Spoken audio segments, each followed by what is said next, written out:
After a cancellation due to COVID last year, the Coastal Carolina Fair is back this year better than ever. Today, I talk one-on-one with Glenn McConnell of the Coastal Carolina Fair for this edition of Quintin's Close-Ups. And if you haven't already, subscribe to my YouTube channel and like Quintin's Close-Ups on Facebook. Lieutenant Governor Glenn McConnell, welcome back to Quintin's Close-Ups. Well, I'm delighted to be back with you. So good to see you. Yes, sir. Obviously, you are the man now running the Coastal Carolina Fair.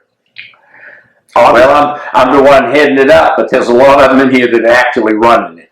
This fair is run by committees. A whole group of volunteers that come in here. We are the largest volunteer fair in America. And all these people are in here to try to make this fair a success. And then after we pay expenses, keep up the grounds, we try to give it back to the community. Yes, sir. Okay, what has it been like to be these volunteers from last year to right now? Because we're, out 1 week out? Yes, sir. Well, they're all back here. They were very disappointed when we didn't have a fair last year. We couldn't because of COVID. Yeah. And we're trying to do things being gone for a year and a half. And I guess that's why we say our slogan for this fair is back to fun in 21. I saw that billboard on Ashley Phosphate the other day. Well, that's good. That tells us our money was well spent. Yes. Okay, speaking of money, how many tickets have been sold thus far for the 2021 Coastal Carolina Fair? Have no way of knowing. The average attendance at this fair is somewhere between 240,000 and 250,000 on average.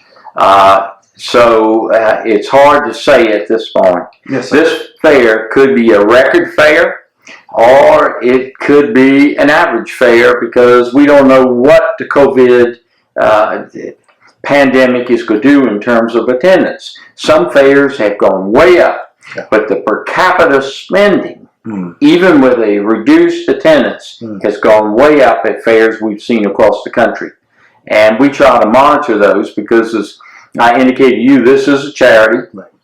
And the Exchange Club of Charleston, everybody that's a member of this fair is a member of that club.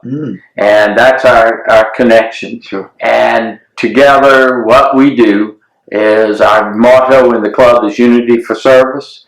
And that's what this fair is about. It's about serving the community and giving back. So we want people to come out and have fun. Yes. And so I'm hopeful that next time you and I talk, I can say, you know, Quintin, that was a record fair. Yes, it will happen. And you know, when I spoke with you last year on Quintin's Close-Ups on Zoom downtown, you told me that the Coastal Carolina Fair looked everywhere they could to still find an enjoyable fair in 2020, but could not present, that is, an enjoyable fair that is safe. Why is it safe now? Why is it safe now? The very room we're sitting in, I'm not going to say it's safe, but I'm going to say it's safer, has scrubbers and UV purifiers, cleans the air. Yes. Every one of our exhibit halls now has that. We have added about 100 hand sanitizing stations, 40 hand washing stations. We encourage people to wear masks, social distance in the stands. The midway out there has COVID protocols. All of the vendors, COVID protocols.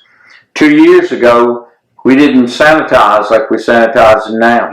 We didn't wipe down like we did. So something good has come out of this. We're more conscious about how do we prevent the transmission of a disease. But we have to be square up to the public. COVID is a highly contagious disease, and the CDC warns that it enhances its transmission in public places with lots of people. So I have to be square up and say, these are the things you can do, but there's no guarantee that you won't catch it out here. Right. You can catch it in multiple places. All we can do is do the very best we can to sanitize the rides and do things like that and encourage you to protect yourself.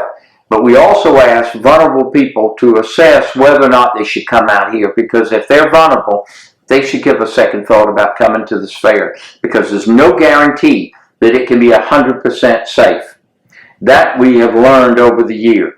But within reason, if you're vaccinated, you're reasonably safe. Yes, sir. And you also told me last year that the fair couldn't give an edge that the public generally expect. What will the public expect this year besides the COVID protocols? Well, I think what they're going to see is they're going to see a clean fairground, but they're going to see something brand new that we've never done. During the time that we were down, we had to fix the lake, and so we made a land bridge to the island. We couldn't use it. Years ago, they used to shoot fireworks off of it at the end of the fair, but stuff rained down out of the fireworks, and we considered it dangerous. In the 21st century, the new type of excitement besides fireworks are laser shows. Sure. And that island out there is going to shoot a laser show every night at 9 p.m. It's free. It comes as part of coming to the Coastal Carolina Fair, and you can stand around it so you can socially distance and see it from, I would say, almost 240 degrees around that island. Oh man, that's amazing. As you know, this is one of the biggest fall events in the South. How will the Coastal Carolina Fair live up to its expectation in the midst of COVID? In the midst of COVID, I would say everybody's been pinned up. People have gotten vaccinated. Again, that allows them to come out here and really enjoy this fair. I would encourage people to get vaccinated before they come. But it's everybody's choice. Sure. And but this fair is what we've done is we take precautions like wiping down surfaces that are frequently touched and stuff like that. So I would just tell people, if you can and it's safe for you, in your mind, you got to make that judgment. We cannot tell you that this fair is 100% safe, because it's not 100% safe out on the street. But we can tell you there are precautions you can take. And life at some point has got to get back to normal. And obviously, as you know, 240 volunteers staff the fair. Is the fair all volunteer run? The Midway folks, that's a for-profit back there. The food vendors, they're contractors. And we have a small staff ourselves of, I think, 7 people. Okay. Other than that, the ticket takers, people selling tickets, people walking around, running the exhibit halls, even folks who work out on the Midway, they're volunteers. Then we hire safety inspectors to go through those rides. Amusements of America is our carnival. It's one of the biggest mobile midways in America. I think we could feature upwards to close to 63 rides at this particular fair. There's some new things coming, I understand. Always out here in the food, I always look to see what are they frying next. You know, they're even fried butter. if it'll fry, it's on a fairground. Right. Well, I personally look forward to the turkey legs, you know. Yep. Yeah. Those are giant seller. Yeah. Just a giant seller here. But it's some of the other stuff, the blooming onions. Oh, yeah. There are people, they come out for the blooming onions. Yes. We've got one place that I love their sandwich because they take London broils, slow cook them on coals, and then they cook the onions and the peppers and Italian sausage and shave it paper thin and wad it in there enough to choke a mule. And it's a delicious sandwich. You gotta have something to drink with that. You talk about, obviously, all of the rides that are expected to come here to Coastal Carolina Fair. Are they safe? Are they safe? They're as safe as we know to make them. By that, the carnival, to stay in business, they got to be safe. But the second thing is the state comes in and inspects them. Then we in the carnival hire a professional outfit to come in here and examine every one of those rides before we allow them to be put up. If we learn that they're not safe, we shut them down. So all we can do is do the best practices in the industry, so they're reasonably safe. Now, obviously, throughout this particular interview, you've talked about encouraging people to get vaccinated and making sure they, keep, safe while out here at the fair. Will you have any COVID-19 testing sites out here? Yes, we're talking with DHEC, in fact, about having a vaccination site over in the Commercial Arts Building. So yes, sir, we will have that. Now, will any of the volunteers have to be tested or vaccinated? No, the protocols call for certain things. If you're up on people or whatever, we recommend that you have a mask on. But if you're out running something, you're not close or whatever, no, we're not checking for vaccinations. There's no requirement you have to be. But I'm telling you, viewers, right now, my sister's own experience: get vaccinated. It'll save your life. Yes, sir. Now, and it saved hers. Saved hers. That's right. Thank God. And Jesus. And of course, when we were walking to the office here a few minutes ago, you were showing me some of the protocols. Like, hey, if you're going on a ride, this is what you're supposed to do. Yeah. What we're doing is we're encouraging people and reminding them, here are things you can do to take responsibility and make your visit here as safe as is possible to do. But you need to do those things. Yeah. And so we have those reminders up. If you come into fairgrounds, understand, you assume the responsibility to try to keep yourself safe. Yeah. And we put you on notice that there is that virus around, it's highly contagious, and you need to evaluate your own situation and decide what you should do. And so that's as fair as we can be. Again, if you're vaccinated, the risk is not the same. I can't say that often enough to people. So hopefully people will stay safe. People that are at risk will not come. And for instance, we've been getting calls, why don't we have a senior discount this year? Because they've been identified as the most vulnerable part of the population, and we're doing nothing to entice them to come out to these grounds. That needs to be an individual decision. To have everybody out here, vulnerable population, packed in a limited area, in our opinion, is not a safe thing to do. So we did not entice any vulnerable population to come out here. You need to make your own decision. Understand there are risks. Yes, sir. And obviously, you told me when you ride a carnival here at the Coastal Carolina Fair, you get to charity. How much do you expect to get to charity this year? That's hard to say because we don't know how much we will make. Yeah. And we won't know until it's over. But I can tell you that over the last 15 years, I think we've given back something like $7 million to the community. I mean, this fair has been a great resource to our community and to Meals on Wheels and the food bank. It's a whole bunch of things that we've given to over the years. But the members do this. And these grounds are expensive to maintain. We got about 180 acres here we have to maintain, keep the grass cut. The electrical water systems have to be kept up during the year.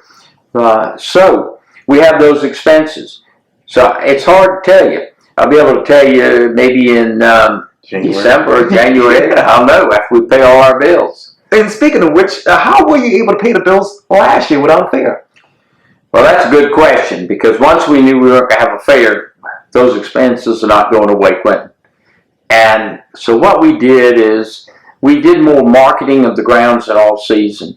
And we were fortunate to be able to rent out vacant land for storage for vans that were waiting to be tested or to be equipped. Right. And we also, some of our buildings, after the initial shutdown in pandemic and things started back, because we have all of this land outside, outdoor events became a good source of revenue for us. Concerts, different things, festivals, and believe it or not, our new building down there, we have become a place for wedding receptions. We've had our first wedding receptions, and we have them down there in our brand new big exhibit hall. It has 2 big rooms. That exhibit hall will sit over 1,000 people for dinner. We have a catering kitchen in there that has the intelligent cooking system in it. It can cook 600 steaks in 20 minutes and break them out in 4 different categories. Wow. It has the ability to keep salads down in the 30s with walk-in freezer and speed rack. So those kind of things gave us, and some foresight by volunteers in years previous, to build out these buildings to rent. And so to have a big building and it to be wide open, that was a perfect fit for social distancing for events, and so people rented the buildings. Yes, indeed. And so, if I want more information on the Coastal Carolina Fair, how do I go about it? Go to coastalcarolinafair.org. That's your best place to go, or exchangepark.org. Either one will interlink you. People say, what is Exchange Park? It's actually the fairground. Yes, sir. It's our marketing name. Right. You know about marketing, and but that's probably the best place. Watch the newspaper, the radio stations have it going. But to answer the questions, Fenner, our entertainment lineup is now being announced. Oh, yes. And it's going to be exciting. But I can tell you, the laser show, Yes, sir. the nighttime laser show at 9 o'clock. On Monday, Tuesday, and Wednesday nights, we got bull riding out here. Wow. Those stands packed. But we have big orchestra coming. We have a whole bunch of acts coming. All of these stages will be going. Wow. They got a tractor competition down there in the ag building. One of the most exciting things to me has been the connection between us and Dorchester District 2. Sure. The students in agriculture at Ashley Ridge High School, they're the ones staffing the barn. It's their animals that they have worked at their school and raised, and they're showcasing in the barn. Yeah. So that's an educational, agricultural component to this fair. And to my knowledge, we've never had a student population manage an agricultural exhibit like the whole barn like this. I just think it's great. Yes, sir, absolutely. We're looking forward to this year's event. Well, Glenn McConnell with the Coastal Carolina Fair, thank you so much for your time, Lieutenant Governor, and thank you for coming back on Quintin's Close-Ups. Always a pleasure, man. Likewise. Thank you. Thank you. Yes, sir.